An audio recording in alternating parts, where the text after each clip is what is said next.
Hey, this is my first review. I'm going to be reviewing P Valley. We are on season 2, episode 4, Demetrius. Now, depending on if y'all like this review or not, I will go back and review the other ones. Well, I'll probably just go back and review the other ones anyway, but I'll put up 5 and 6, as I get to them.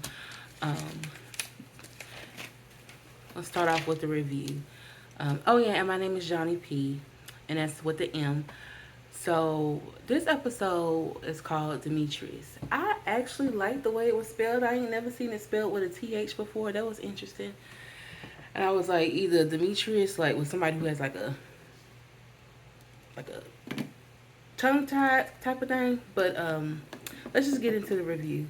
So we first start off with Lauren, who we later find out is the health code inspector, and she's all enthralled, all entranced with the ladies, the dancers, and I completely can get when you see these women their bodies going here and there, and they're so alluring and they're just so athletic and they still make it look sexy, but it's like hard labor. It is kind of like in a trance, and she's all wrapped up in it. She's still throwing her money from when she got her settlement. What I don't understand is how she gets so enthralled in it that she let Toy take off her mask. Like, they in the moment, she let Toy take off her mask. She even helped Toy take off her mask, and then Toy sneezed on her, and then, all hell break loose. Then she, starts screaming. She the health code inspector. The pink got to shut down because it's in violation. Ain't nobody in there wearing their mask. They done took all their masks off. Everybody up on each other like it's not coronavirus. And she pretty much just shut everything down. Then we hear well, I know we go to the back where all the girls are at with the dancers. They in there blaming Toy. She in there writing them health code violations. And I'm like, how did she get her? Did she come in there with her little book? Because I was like, she just brought her little book to the strip club. That was interesting. So everybody is blaming Toy. She sneezed on her. She just saying it's allergies. And we know it's not allergies. And so we get into that. And she's writing up all the lists and everything. And that's when Uncle Clifford figures out that she the lady who fell asleep from last season. Well, for us it's last season, but from when they had, was it Murder Night? I think it was Murder Night, when it was Mississippi who performed. And she was up in there throwing her money, had fell out, and fell asleep in the club. And so that's when they getting on her, and it come out that she cheated on her husband with his mama. I wonder how that happened. I wonder how old is the mama. Is she in shape? How that happen? But then my notes, I put that we got into roulette and Brazil going at it because she well, I don't know why you mad about the pink closing down because you got other streams of income. Including you providing oral services. And so she's saying, no, I'm not. And she said, yes, you are, because the guy asked for the girl with the dick sucking lips. And they started fighting. Excuse me, y'all, I'm looking down at my notes. But they started fighting. And what I found funny was that Roulette, when she was body slamming, granted, she was whooping old girl's ass, but when she was body slamming Brazil, Uncle Clifford, she almost about knocked Uncle Clifford out when he was trying to break up the fight. And I'm like, Uncle Clifford, how you well, now Autumn on the strip club, but how you own the strip club and you don't know how to break up a fight? That one was just too much for you. And when he said the Real Housewives, the Real Households of Chuckalise, I thought that was funny. And then we transition into, Big L taking Roulette out of, I guess you could say the locker room and into the office to calm her down. Something about Big L gives me and it could just be his character, the way they got him set up. He give me like UGK vibes, like Bun B, a little bit of Bun B, a little bit of Pimp C. I don't know. I just see it. I see it. I like Big L. Look at my notes, make sure I'm making sense as I go. And she's talking about, he teaching her, pretty much like don't let somebody take you off your cool. You know, always stay in control of yourself. Don't be the finesse, be the finesser. And I love how they like are incorporating like little moments from pop culture and real life, especially with the Bella Noche's um, clip when they find out they're gonna have the when they find out the paint closed because of the health code violation. They're like, if you can't go to the paint, where can you go? So I like that. That was real cute and it was funny, and also to see Pastor Patrice Woodbine. They saw her on TV. Now she running for mayor. And Mercedes said that Clifford had made a monster out of her. I think Patrice always had that in her. She always looking for her moment. It's funny. I think it's funny to see Patrice run for mayor, but it's also kind of scary because it's like you see how that works in real life. You don't really even have to be somebody who know what they're talking about or who is truthful in what they're doing. If you are able to just emotionally like evoke raw emotion in people, and that will get them to act. People act off emotion just in everyday life. So all you really need is somebody who can like speak to your emotions. They don't whatever they saying don't even have to make sense. If they can get you riled up, you can follow them. And we see that later on in the episode towards, is that the middle, towards kind of like the middle of the end, when Roulette is looking at the TV and she see Pastor Woodbine like giving this like real like the people of Chuckalisa stand in your rage. This is not pretty much like on some we shall overcome. And it's like you of all people. But she is getting these people riled up. And so people like Roulette, who we find out her brother was wrongfully killed by police, just little moments in that can be triggered. And then they're following. And it's not even that they're really following because, I mean, they're getting caught up in the message, but the messenger should not be delivering the message because, then we go and transition to the scene with Keyshawn. She is at the beauty supply store, her Rome, and now Gidget. I was happy to see Gidget back. See her promoting her new eyelashes. And when I look at Keyshawn, especially knowing her backstory, and we get more into that in the next episode, but seeing how she can really transform on stage, and even how she's so consumed by social media and going live and really kind of like putting on the front. Keyshawn is very performative, and like her whole personality, her whole identity is performative, and I think that just speaks to how abused she is and just what she's going through, and pretty much how she's always struggled with the identity. It really gives off like she has an extreme identity crisis because the way she's able to put on these facades and these masks and like really step into it and be so confident and so like she knows, she only knows in these false moments, like these moments of pretend, how to push herself forward. It's like once she really checks out of that and really comes back into Keyshawn and not Mississippi, she just cannot have that same energy transfer. And everything about Keyshawn comes off as performative. And I don't want to say fake because I feel like some people can say fake, but I would say performative because it's obvious something that she uses to protect herself. So I don't want to say fake because that's kind of like making it sound bad, but it's just like a telltale sign of an abuse victim. I thought it was funny when they saw the video from the paint, and Keyshawn was like, "This is ghetto." And then when Gidget said, "That ain't the most ghetto club I didn't ever worked at or whatever," and how everybody around, cause she the only white person there, they're like, "Don't do that. We can say it, but don't you say it."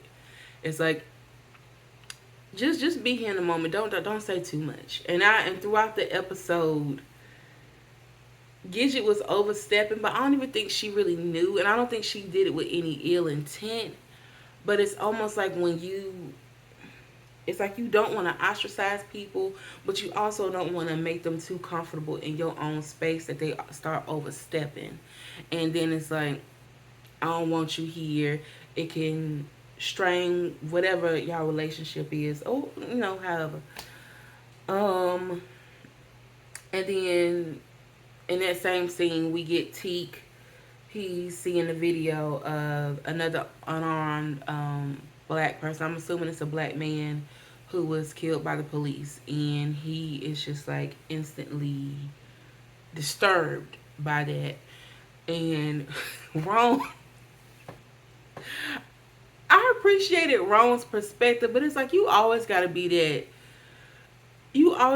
person that just agitate, like you just picking at the wound, and he know he doing it. And so when Ron was like, "But what that nigga do, man?" And he was like, "Why he had to do something?"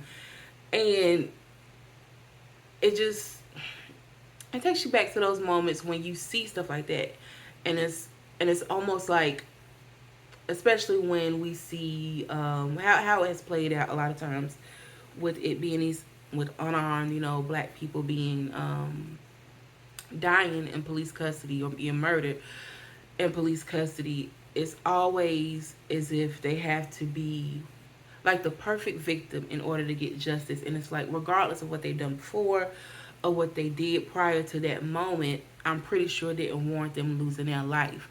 And then when they are in contact with people who are there to serve and protect, who should be trained in how to de-escalate hostile situations, why it always seems to be like this particular person ends up losing their life. And we see it in,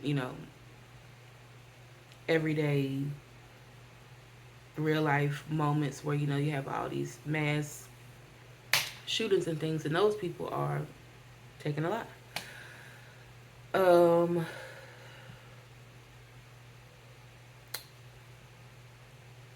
I'm getting to my notes, y'all. So if you see me stopping, I'm reading. I'm trying to remember where I was when I wrote it. I think somehow we get to the scene where we see Autumn in the pink, and I don't know how she can sleep in there, knowing that Montavious died when he was killed in there. His spirit, all that is in there, and she just in there like. I refuse to think that Autumn ain't got no other place where she can go stay. Like, like, girl, why you sleeping in there? And Corbin getting on my nerves. He getting real like slick at the mouth. Like now he got a little balls, and now he wanna act a little extra. It's like, don't make nobody call your brothers back up and give you another spanking because you acting like you need it, like you need some act right. Corbin acting like he needs some act right. And he just started getting on my nerves a little bit. And even though Autumn, Lakeisha Savage, Haley,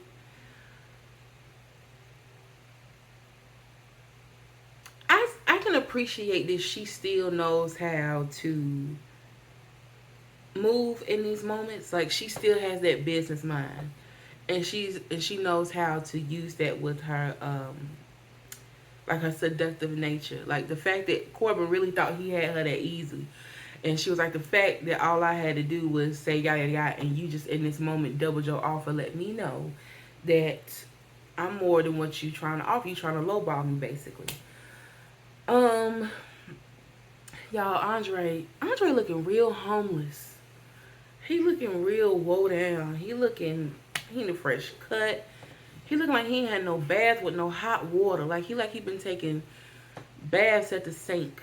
He don't look all the way clean.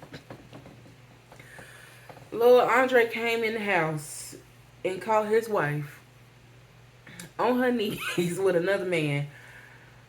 I was just like, whoa. A part of me was like, I felt bad for Andre in the moment, but I was like, both of y'all, you and your wife, y'all both kind of already been like cheating on each other. Only thing that's kept you from sleeping with Haley is that she done called or something had like disrupted the moment. But you was in there ready to get all the way up in there. Um, well, Andre called his wife cheating, and you know I don't condone domestic violence, but when I really wanted him to knock her out and drop her to the floor, she said, "Andre, where's your mask?" And I was like, "Girl, you done had a whole nother in your mouth. You talking about a mask? No, mm." And she just, the mask what she wear at work is just scratching up her face so bad. She got all these marks and stuff. She just looked. She also looked a little down and tired. And I was like, Andre in there choking that man out, butt ass naked. He had naked ass on his shirt, y'all. Andre in there choking that man out. And then he gonna ask can he get his clothes. He was like, get out. I did feel bad when he was like, I want to run for mayor, and she was like, you're not gonna win. It's just like, dang, y'all, they. How do I feel about Andre and his wife? I mean, obviously they're not on the same page. You know, her family doesn't like Andre. It's just it's not it's not creating an environment for like a very successful, and when I say successful I don't mean like happily ever after, but a good relationship and a good marriage where both are being supported. But I also don't want it to just be so easy, like, oh, my wife cheated on me, I'm about to run back to Haley's arms. Like, no. Then we go to the scene where we see Mercedes gets a text from, she thinks it's Coach wanting to follow up with the Mercedes experience, and Mercedes' body is sick. Mercedes is fine as hell. Something about like the actress Brandy Evans who plays her. I don't know. She be giving me a little Angela Bassett sometimes. I don't know if y'all get it, but she be giving me a little Angela Bassett. I thought it was funny when she came in and she was talking to his wife and they were going over like, oh, why'd you have to leave? And she was like her daughter, and she was like the ringtone. But then his wife had the niggas ain't shit ringtone for Coach. I thought that was hilarious. And then Mercedes starts dancing, and then the wife started taking pictures. I was like, Mercedes, don't let her take pictures of you. No, that ain't part of the contract, just like Mercedes said. And you know, we see them have their moments. I think, you know, I wonder if the wife agreed, because she did allude to the fact that she wanted to hate Mercedes, and I think that kind of just was just stemming from the fact that she knows that her husband is carrying on an extramarital relationship with this woman, so much so that he wants to bring her into like actively bring her into their life. And I can imagine, I mean, that can bother anybody. And unless, especially if you're not doing it for yourself, you're only doing it to, you know, please your wife or your husband. But if you actually have genuine interest in, okay, I want to add this person as well because this is something that I'm going to enjoy, by all means do it. But it's obvious that up front she was only doing it for him. And then when she met Mercedes, and Mercedes was more than what she thought, probably just the fact that, you know, she showed integrity, that she wanted his wife to be a part of it and not as if like some big secret. I think that endeared her to her. And also just who Mercedes is. She is so confident in her prowess, in her sex appeal, in her dancing, and her ability to make people like enjoy her and become like, you know, entranced by her. I think that also rubbed off on the wife too. Like she said, to see a woman so confident in her body. But I also think the wife maybe at some point, especially when she met Mercedes, kind of felt this can work for me because I'm kind of interested in, you know, being with women. And this can work out for me. And that Mercedes was receptive to her. You know, that opened it up. So we end up learning that she was the one that actually said that she wanted Mercedes to come up. It wasn't Coach. Coach is flying out of Memphis, and you know she done got her out her clothes. They up there learning how to twerk, and then when she was like, I never thought I'd be crying in front of a stripper, and so I think the wife is just this is all still new for her. So I think in ways to help her cope with this, she still has to make some separation between her and Mercedes. So, oh, you just a stripper. And Mercedes called it, but then, you know, she apologized. I don't know if she said I'm sorry or just like her body language or how she responded to her. And they ended up getting down and she ended up taking Mercedes on her own experience. The Farrah experience, that's his wife's name, Farrah. So they ended up having their moment. We get to the scene where, cause we get back to the bank where they have to get all the supplies. Cause what's her name? Lauren, the health inspector, wrote all this list of stuff to get done within 24 hours. All this stuff to buy. Big L was able to get some connect to come over, and probably some. You know, it's illegal. Could have been some stuff they stole off something. I don't know. But it was some Ugandans, I believe, that's then came and doing all the work. And then Toy's sick ass. She was over there. She was able, you know, she done brought Diamond back, but still, I don't know why Toy said that. And then Cliff brought grandmother to the club. And Toy gonna mess around and get grandma sick. I know she is. I wonder why he brought her to the club though. Because I wonder did he bring her to the club because he knew he would be there like a long time, like all day to get that stuff done, and he wouldn't be able to go back and forth to the house to help her because obviously he cooks for her, helps her with her medicine because she is blind because she diabetic. Um, then we get to the scene where we in the car with Rome, Gidget driving because he just too out of it. They wanted him to drive, but he in his element. He riled up. Sippy, Woden, and Lil Murder. They hear DJ Never Scared on the radio. And everybody talking, they going back and forth because Woden like, Murder, you need to get that over to DJ Never Scared. Let's set it up. Rome ass, he always like got something to say in the back.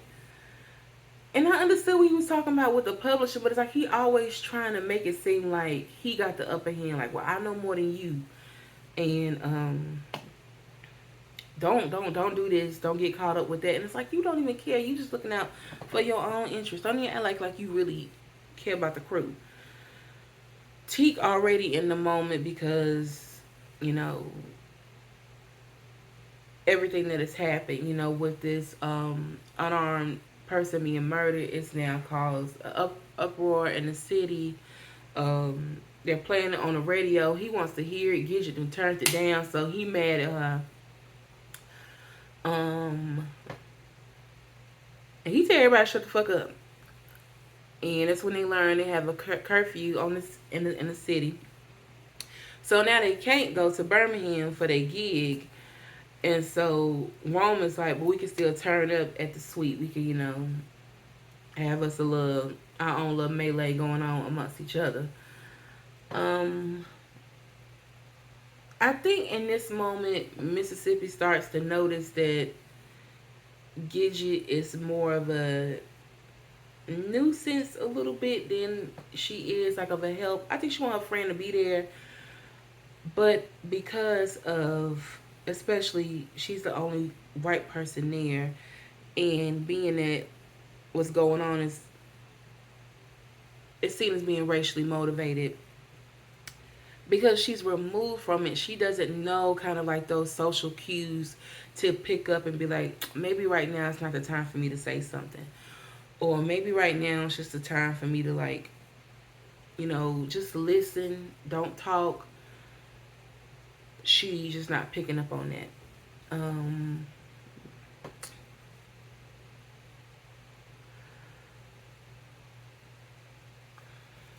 okay, so where did I go? Okay, so per my notes, we see Diamond back in the club. He's bringing supplies in, and he goes to the back room where it's been like renovated. Obviously, I'm assuming it's the room where Montavious was killed, because that room is no more. Like, well, I forgot what they called that room in season one. It was real like astral type of like cloud, and sky had a real like galactic feel, if I'm remembering correctly from last season. But now it's kind of got, it could have been because the lights was off, but it kind of got this kind of Sex in the Champagne Room kind of dark feel to it. And Diamond sees Montavious' spirit. Well, I guess he feels it. He sees it coming up from the floor. He gets scared, and Big L comes in there and like, what's wrong with you? And he played it off. Ain't nothing wrong. I'm good.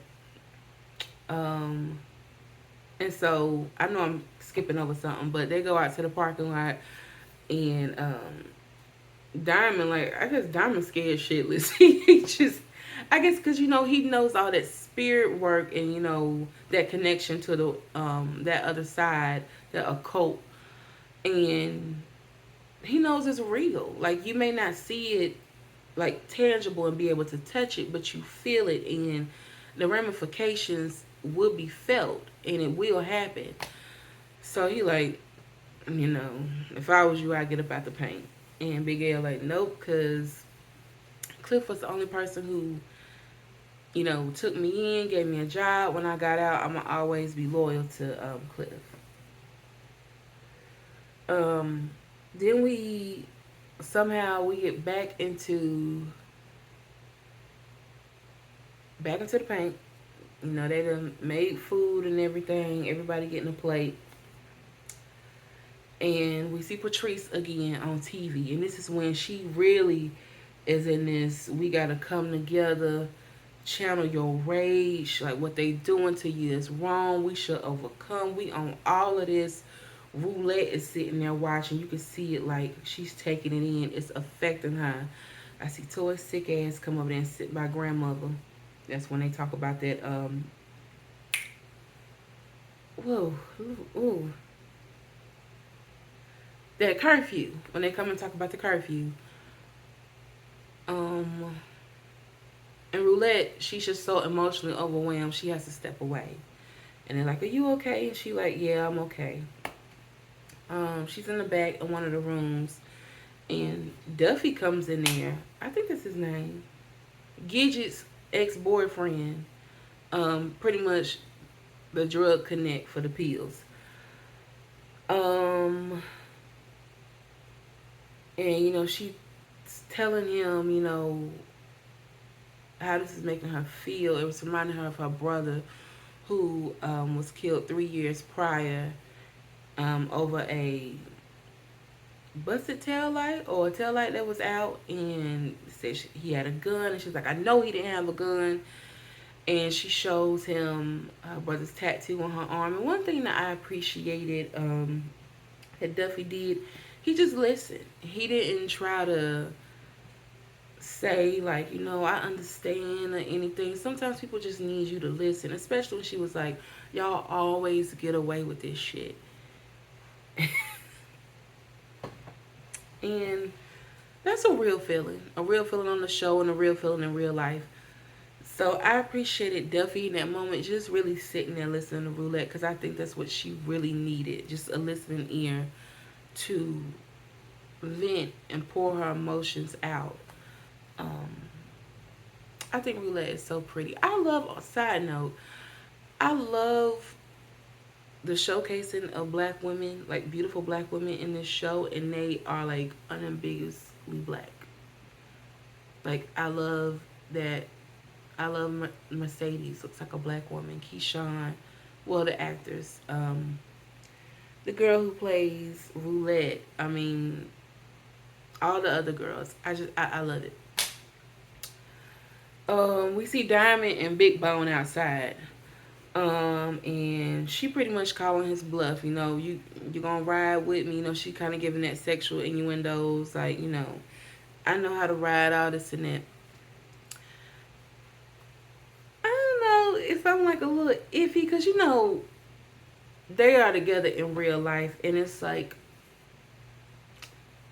do I want to see them together on the show? They're a very cute couple, but it's like it almost feels too easy, or maybe it's not easy because I don't know how it might be actually having to act with your partner on camera, but mm.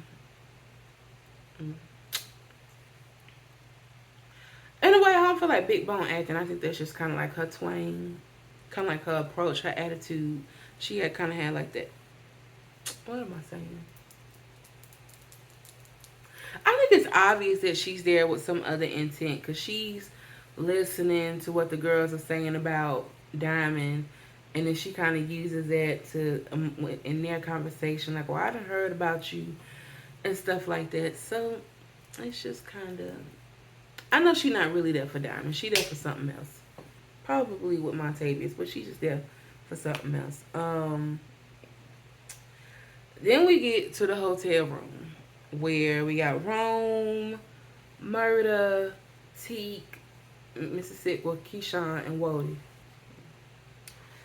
And, they play the little kill game where you blink and you gotta die in 30 seconds.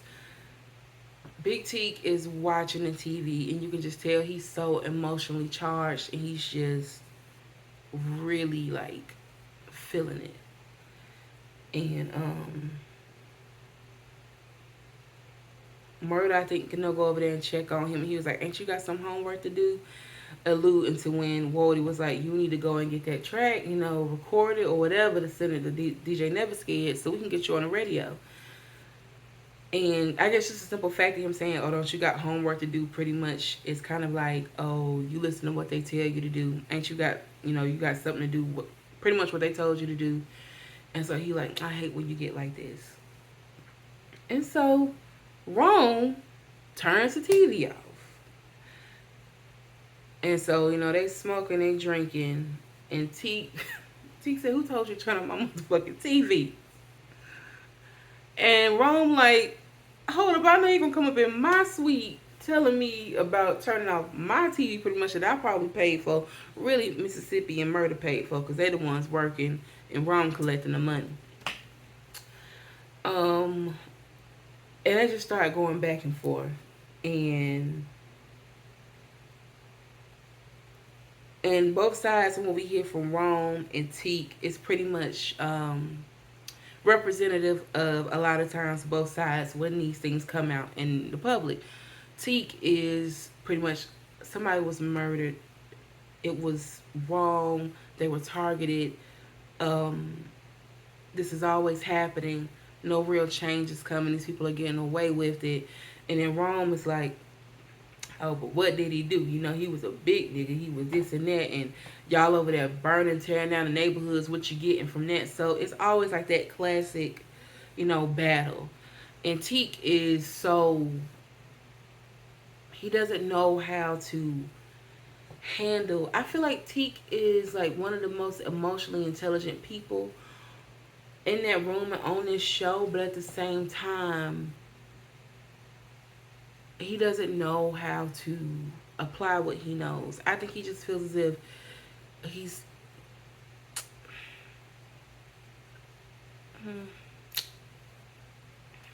I'm going to get into that later. I'll probably in another video.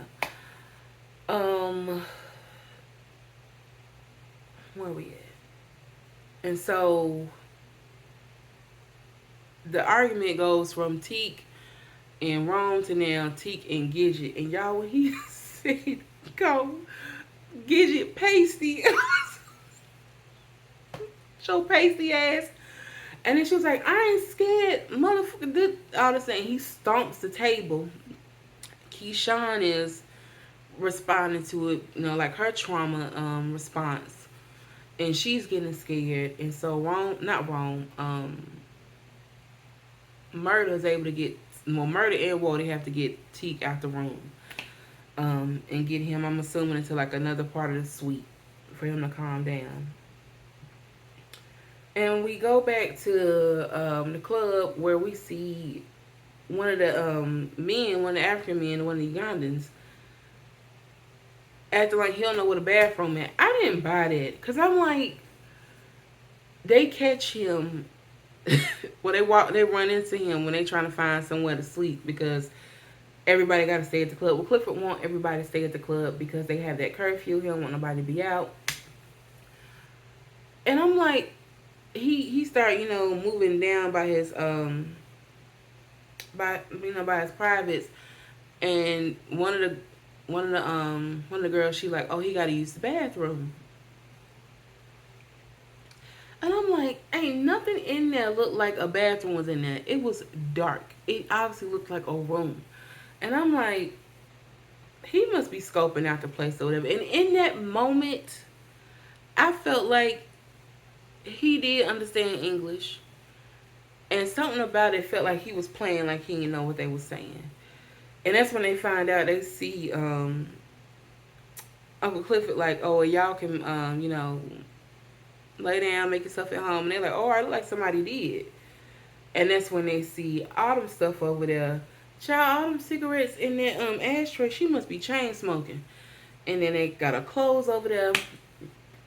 Why is Autumn sleeping in the club? Like, she trying to sell it, and we gonna get to that.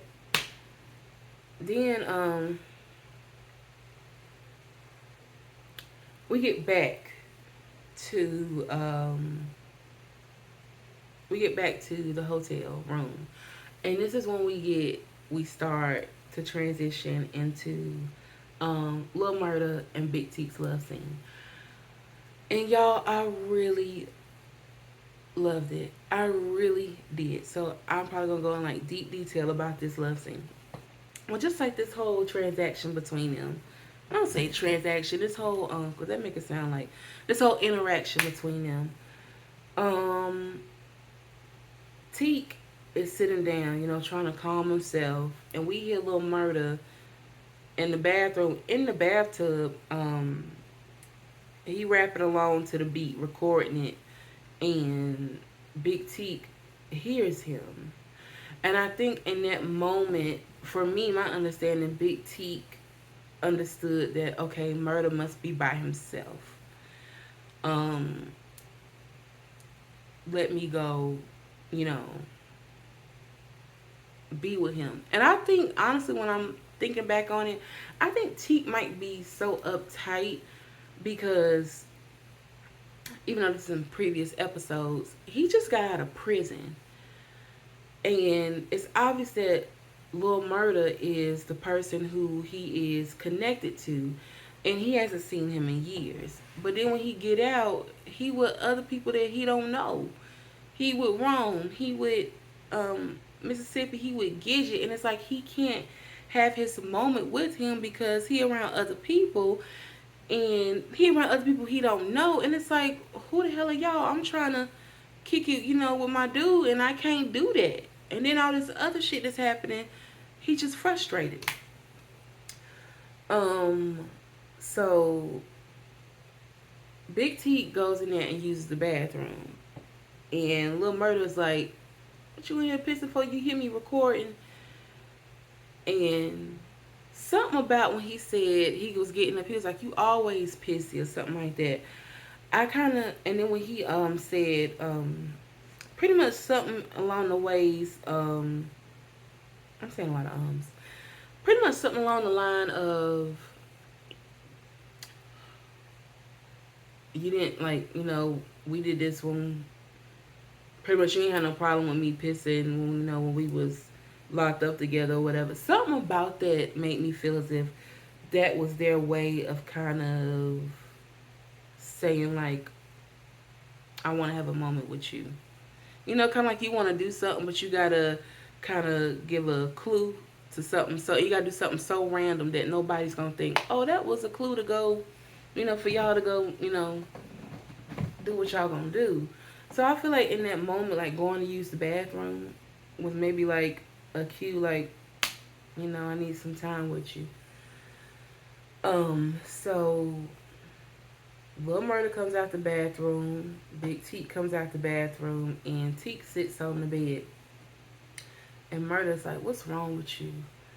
One thing that I really appreciate about Murder and how he handles Teak is that even when Teak is acting out, Murder never handles him in like aggravation, or he never matches that with like high energy. Like he don't get bucked. And I think because he knows that Teak is so fragile, and he knows that how Teak is acting now is not towards him. And I think he just knows not to meet fire with fire. Somebody has to come in with a softer approach, like, hey, bro, calm down. So, Lil Murder, I think he was rolling up. Yeah, he was rolling up one. And Teak is just sitting down. He has such a defeated spirit. It's sad. He's sitting down and he's pretty much saying, like, it's never good enough. When he said, why did my mama have me, like, have him? And, it doesn't matter if you a good nigga, bad nigga, poor nigga, rich nigga. It's never good enough. So you might as well just prove him right. And he's just triggered by, I think, everything that he's been through, and triggered by, this killing that is causing an uproar in the city. And he's just like feeling it. And I just loving that moment. Like Lil Murder's not saying anything. And mind you, he already got his shirt off. And he walks over to Teak.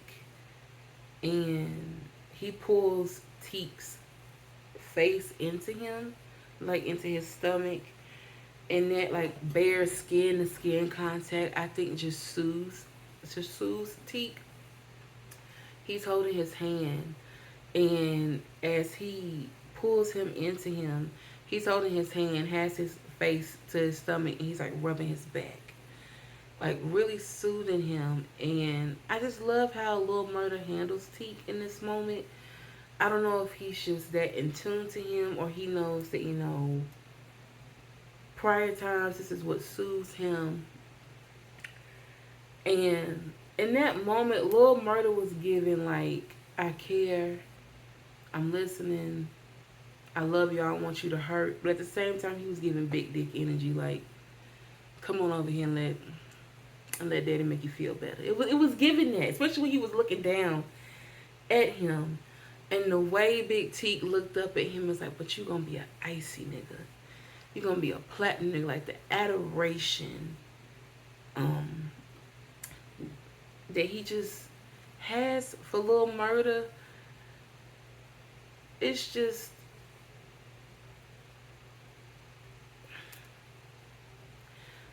sidebar.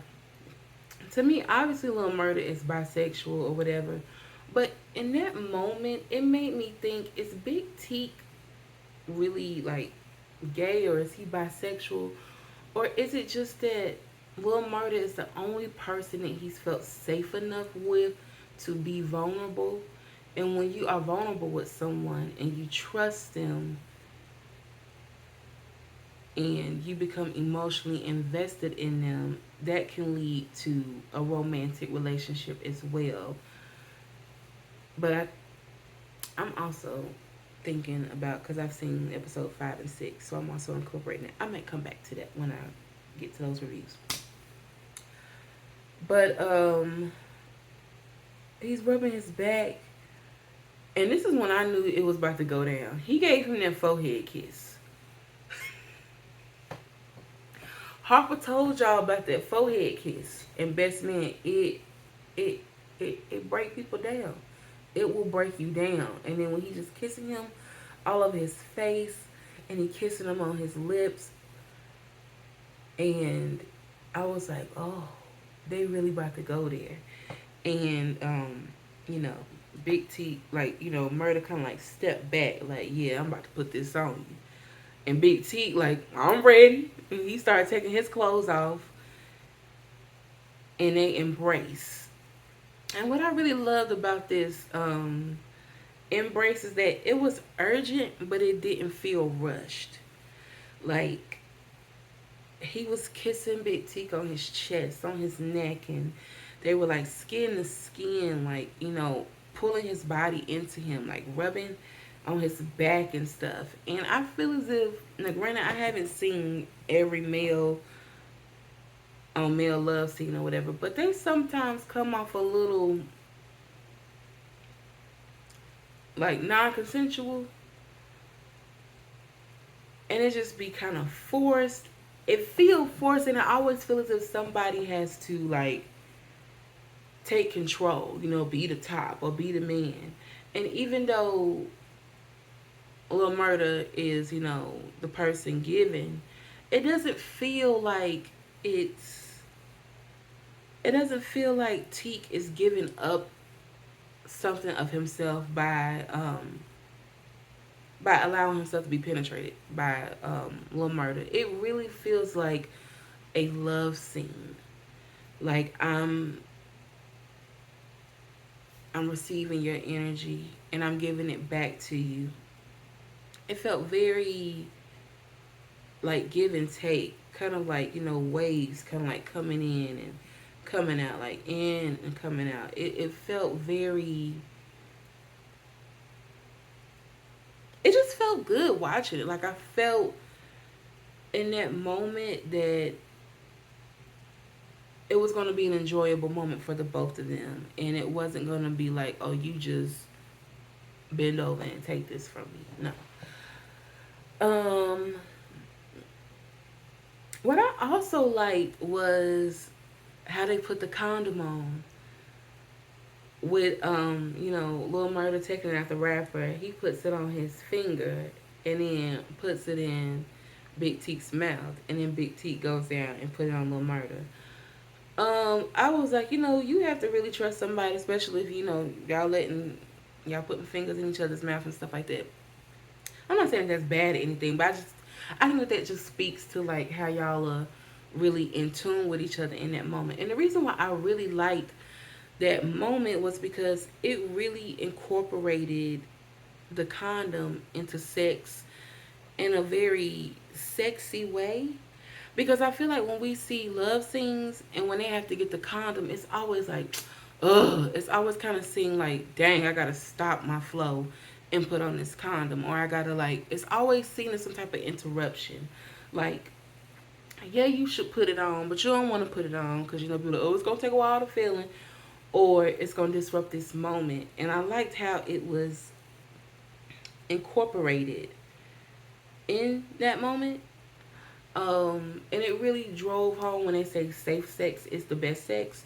And I say that not just for the condom, but I feel as if that moment, the way that Lil Murda reassured Teak, and not just with his words, but in how he embraced him, made Teak comfortable enough to receive what Lil Murda was giving to him and to just relax in that moment. Teak is so uptight and so like just built up of all this hurt, this anger, this disappointment, this sadness. And I felt like in this moment, this was the first time and really the only time we saw Teak like really relax. And yes, it's a love scene, but really relax in the moment and feel good in the moment and feel safe enough to be in his most vulnerable moment to, you know, accept murder, you know, they're having sex in this moment. So it really drove home to me like safe sex is the best sex, and not just with the condom, but when you're with somebody who is in tune with you and they want this moment to feel just as good to you as it does to them. and you trust them, there's no limits to what you all can do. And there's no limits to what you might want to do with that person because you feel safe. And so if you feel safe with your partner, y'all are going to have the best sex. You trust them, and there's no limits. There's just no limits. What else about that scene? Um, Also, it was just like when Teak was down there, and he was, he was down there for, a quick little second, pretty much to show off murder. Like, I still got it, babe. I still can bring it to your knees. But then when he was kissing on his stab wounds, I was like, this is very like, this is a transfer of like emotional energy between them two. And I mean, even though we know Lil Murder is, he still want Clifford, I think this just reassured that, what he had with Teak was real as well. I think that kind of goes into, especially when people leave relationships, it's almost like, well, I'm with this new person now. So what I had with you couldn't have meant anything. I know, you could have been very much in love with that person, and y'all had plans, it didn't work out, and you move on with someone else and it works out. But that does not negate what you had with someone prior. Another thing, I appreciated that Lil Murder had real lube. I was like, oh, this is some real love making. He ain't do no spit. He ain't had no Vaseline. This was like some real lube. Had a little squeeze pouch, and he was like, hold up, I got you. And then when they panned out, and you could see Lil Murder stroking, I was like, and I love another thing. This may be a little graphic. I don't think it's graphic. But I love that when Lil Murder, like, entered Big Teak, like I said before, with other male love scenes, it be given non-consensual. Non-consensual, and when, like, they make that first stroke, it always be like, ooh, like, is it would hurt? Tell that nigga to get up off you. Get up off your back. But Big T, he had his mouth in a big O. Like, oh, he was loving it the whole time. And I love that the whole time he was just reassuring him, like rubbing his back, I got you. I got you. And even when they was in the bed, he was putting it on Teak something good. Like like they kept that close skin to skin contact. And to me in that moment, that reassured to me as a viewer, and probably to Teak, even though it's a fictional character, that Lil Murder wanted him. He wanted to be with him in this moment. I'm going to put my body with your body. I'm going to lay my body on top of your body as I give you pleasure, skin to skin. I'm going to be in your ear reassuring you, I got you. I'm going to be kissing you. I want you to know how much in this moment I want and I lust and I need and I have this desire for you. And I don't think Teak has ever felt loved or wanted. And in that moment, Lil Murder gave him that. And I really love that. What else?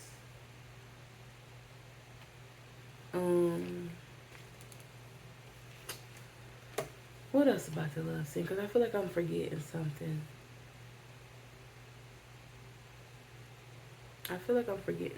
But I love that love scene. Like, I've never, even when I'm gonna say I never, but even in other like heterosexual love scenes, it don't always feel that safe. Even amongst like lovers, it don't really be feeling that safe all the time. I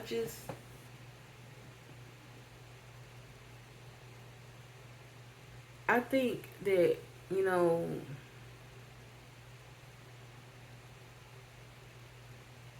I think Murder knows that he has Cliff and Teak, and he knows that Teak only has him.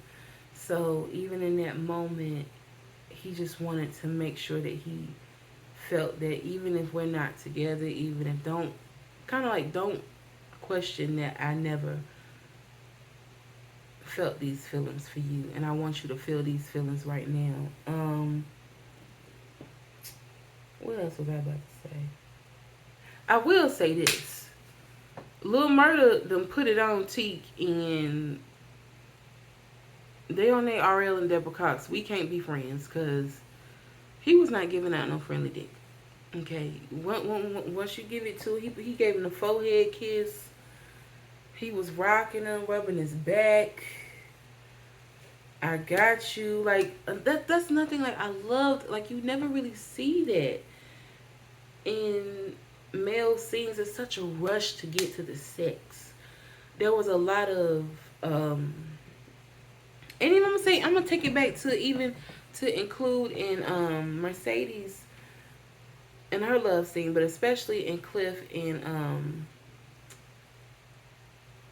Big Teak's love scene. I think a lot of people think like when you have sex, it's just kiss and penetration, and it's like no, it's touch, it's kissing, it's licking, it's sucking, it's the moment. It can be the lights, it can be the smell, and I love that him and Teak like really kissed and embraced because you hardly ever see that. It's like bend over, let me hit you real quick, and it's like talk to me nice, touch me, tease me, feel me, and caress me. Um, then we get outside. Rome, oh sneaky. Um, Rome is such a oh. He always trying to act like he can, and he don't. He over there, trying to reassure Keyshawn, I'm gonna get Woe to the fire T, cause I can have him scaring you. You can always come to me and all this and that. And Keyshawn buys it, cause she always need to be saved. And Wody is always he always in the cut. He always knows. So I feel like Wody is the character to watch, and I feel as if Wody's gonna have the storyline that we're not gonna see coming because he's able to kind of like get the dirt on everybody else. He's kind of like the only like recurring character that we haven't really like we don't really know much about him. Like there's been like not really a lot of background, but he knows everybody else stuff. And Woody's a chameleon. He's able to, come in and out. And the fact that he worked with dead people, like he said, he know how to be quiet. So he know how to not be seen and not heard. Like Wody he is special type of dangerous because he can be right up there under you and you don't even know. You done forgot he there. You see him there, you know he there, but you done forgot he there. That's how he's able to infiltrate and move, get what he need, come back, and like he's storing this information for something. I think because I'm trying to figure out. I understand murder is his friend. He has money invested in murder, but a part of me is like, why does he want to vehemently protect murder's secret as well? I feel like it's more than just being a friend, and I don't think him and murder have any type of relationship outside of like friendship and working, but it's like it's something else there. We get to Andre. He always come crawling back to Haley, always, and he pretty much tell her that he gonna want to run for mayor. Chuckalisa, he done told her he done got cheated on. By the way, when Uncle Clifford told him, "You look like a husband whose wife done cheated on him," yeah, Andre looked bad. He looked bad. He been through it.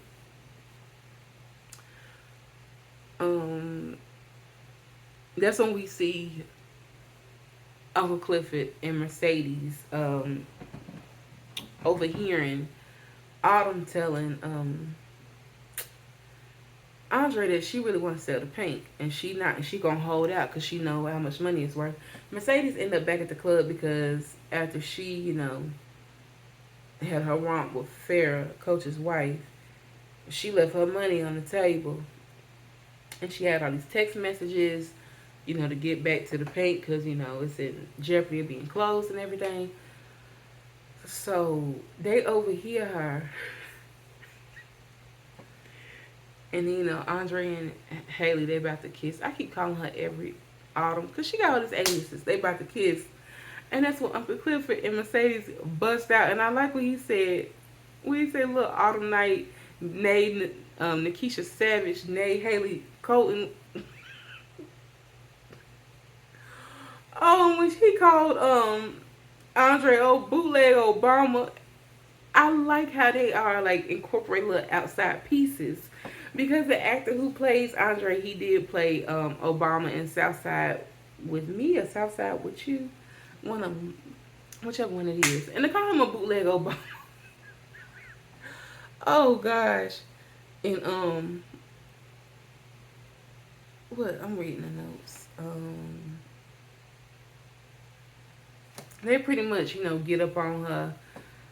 And then I like the part when Clifford talking about you want to sell the paint and you living up in it like it's your damn house.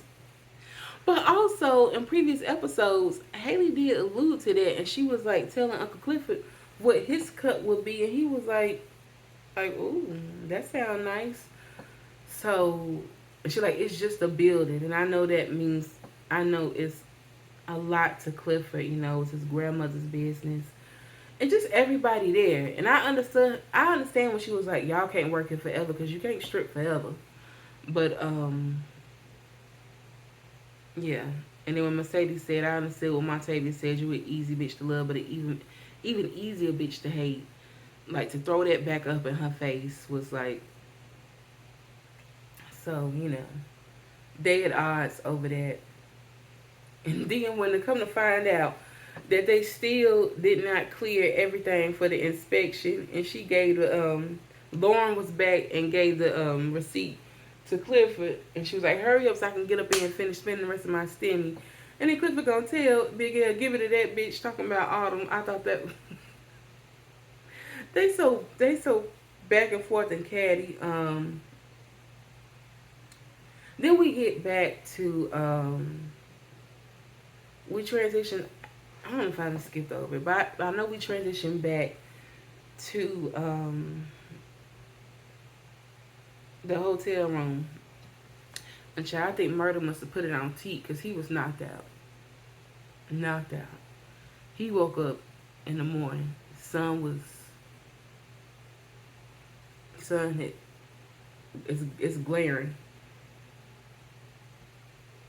But Teak in the window looking like I don't know, like he heard over his boyfriend from some 90s R&B video. He had a knee up and everything. And Lil Murder turns around, and I think he can see out the corner of his eye that Teak got one of the postcards. And he don't say nothing. He like, I think he like, damn. And then he like, who the fuck is Cliff? All this time you been out, you ain't never wrote me no postcard. And he walks down the hall, and I think, I guess that's just reassurance to us, the audience, that, I think there is a lot of love between Teak and Murder, but, sometimes you move on to new things. And especially with them being separated by prison. But it also is like, dang, do you really just feel that much strongly about Uncle Clifford that you didn't write, Teak a postcard? But I feel like, did he stop writing him, period? Because I know he said that when he was in the hole, he would read Lil Murder's lyrics, and that kept him going. So I guess, was that because Lil Murder was still locked up with him? Or Lil Murder was like mailing him his lyrics? But I think it was probably because Lil Murder was still locked up with him. So that I can completely understand why Big Teak would feel away, because it almost kind of gives the illusion that you got out and you forgot about me. And then I find out you out here building relationships with someone else while I'm still stuck in where we used to be. And I think whatever he felt from their interaction the night before just became like a fleeting moment. I think it just kind of let Big Teak know that things are not going to be the same. Things are changing, and they have changed. And I can only imagine getting out of prison. It seems like he was in there for some years. That adapting to that can be hard. And if I'm not mistaken, we kind of close out the episode with seeing everybody back in the car. Teak, Rome, because they sent Gidget home. That was when Teak and I mean not Teak, but Rome and Keyshawn was outside talking. So we see Teak, Rome, Keyshawn, and Lil Murda, and everybody's just kind of like quiet. I guess for like their own reason. They're just riding through the city. We're riding on the highway, and we hear in the background on the radio how the riots have you know, how this killing has caused all this, melee in the city. You see like smoke that makes it seem as if it's coming from somewhere, maybe something burning. And so, that's when the episode ends, and we will go into episode 5, which will be backstory on Keyshawn, which is White Knight. So I'll be back with that. Let me know if you all like this review. If you want more reviews from me, well, I'll keep doing them because I enjoy talking about them, and it's because at the end you just have so much that you want to say, or you be thinking and you want to say to somebody. And I'm like, well, finally, let me, I guess, turn on the camera and talk to myself and see if y'all agree with it, or if y'all like it, or did you catch that? And see you next time. Thank you.